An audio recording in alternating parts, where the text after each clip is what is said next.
Well, I forgot my driving bag at Northfield Park. So they just opened up in IHOP beside our the place we rent in Macedonia. Amy and I and the kids are on our way. We actually have nothing to do tonight, so we're going to drive back towards Buffalo, New York, because I know there's a place in Erie that has a water slide for the kids. A pool, a hot tub, and a water slide, a hotel. I think it's a Holiday Inn. So we're going to go to the Holiday Inn for the afternoon, do a little Christmas shopping, maybe tomorrow morning throughout the afternoon, and head back to Ontario. But for today, got done training the babies. Things went well. I'll talk about that in another video. But this video is about last night. What took place last night? We had 3 horses racing. Did we have 3 or did we have 4? I believe we had 3. We definitely had Sailor in.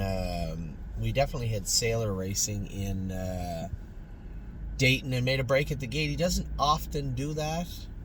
I was a little surprised. Stacy told me how well he had trained this week, so I was a little disappointed when I saw him break. But par for the course. This guy's really thrown in a poor, I guess, from a business standpoint, a poor quarter, maybe 2 quarters for Sailor. He's had his moments, but man, I'm trying my hardest to find a way to get some consistency with this guy, whether it be classes or just him trotting well. So a little bit of a funk. We have a couple of horses in funks right now. LD's Patrick raced poorly last week. I think there are two of the horses that have really surprised me with just not putting it all together lately, but that'll happen. We got a lot of horses and they can't all be good at the same time. But the good news is they can't all be bad at the same time. So Sailor will work to get him squared away. Red Overbach, I think we'll turn him out. If there's a horse that looks a little tired, it's him. His hair looked a little woody the other day. You can convince me pretty easy that he looks a little tired. And I've told everybody the horses are going to tell us when they need a little break, and I suspect he probably needs a month off. I'm not going to give him 2 months off. He's a big horse, bleeds a little bit, has that issue with his palate. I'm not going to give him 2 months off and then try and train him back in kind of a rigorous way. It makes a little sense. So we'll give him a month off. That'll give us a good 4 weeks probably to train him back, which will be perfect. So we'll send him out this week. Today's the 16th or 17th. I would say we'll send him out sometime next week and pick him up towards the end of January. That'll make the most sense for Red Overbach. It wasn't horrible. But flat, right? And again, stuck in a tough spot with him. That's 4 weeks in a row now that horse has been first over. People might say, well, you can't drive him like that. James was well aware. I was well aware, and he got me twice. Because he can't really get away from the gate. So you float out, especially when he's like 8-5, 2-1, 3-1. People want to follow you. So when you float out, there's a hole there, but it's not really where you want to be. In James's case, he had him in a perfect spot behind 2 favorites. One favorite cleared to the front and let the other one go. So now James is first over into one of the 2 horses that may be tough for him to beat. So not an ideal spot to be in, but again, he kind of ducked in a hole around the turn, moved him out halfway down the lane, and he just kind of hung there. He didn't walk. He didn't flatten out. He didn't go the other way. He just kind of hung there, and he finished 3rd.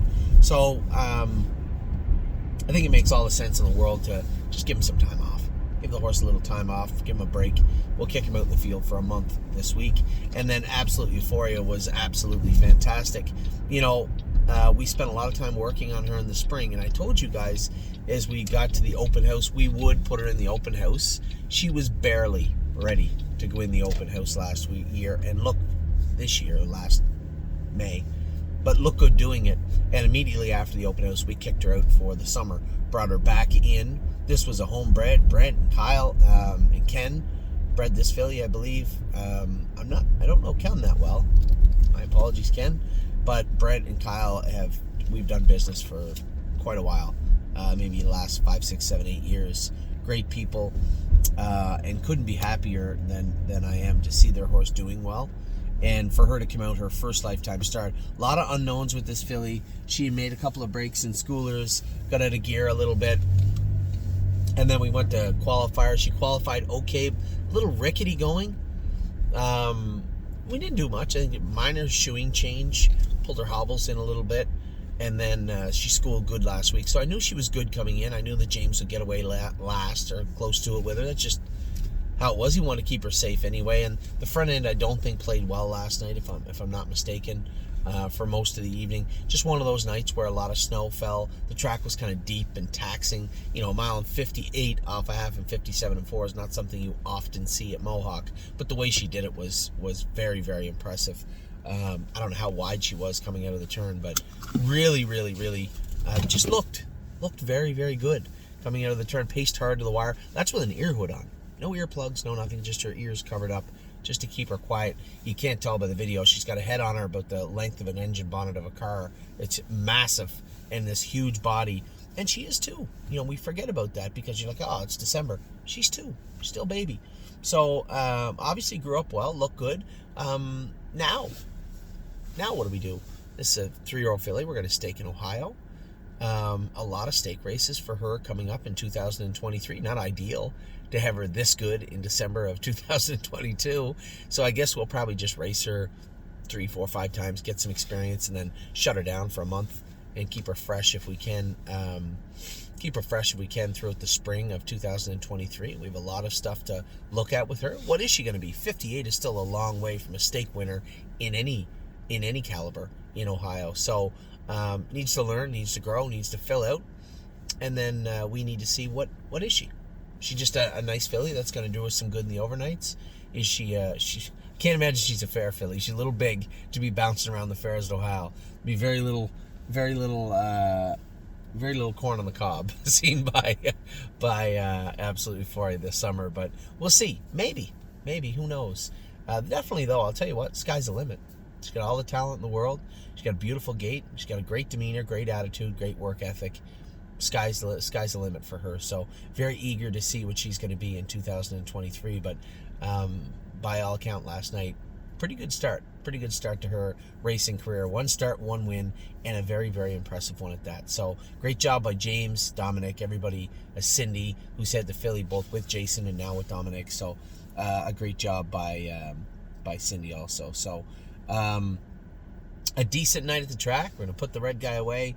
Sailor, very disappointing in that break, and I know for my partners with Sailor, a frustrating last little while with him, but he'll come around.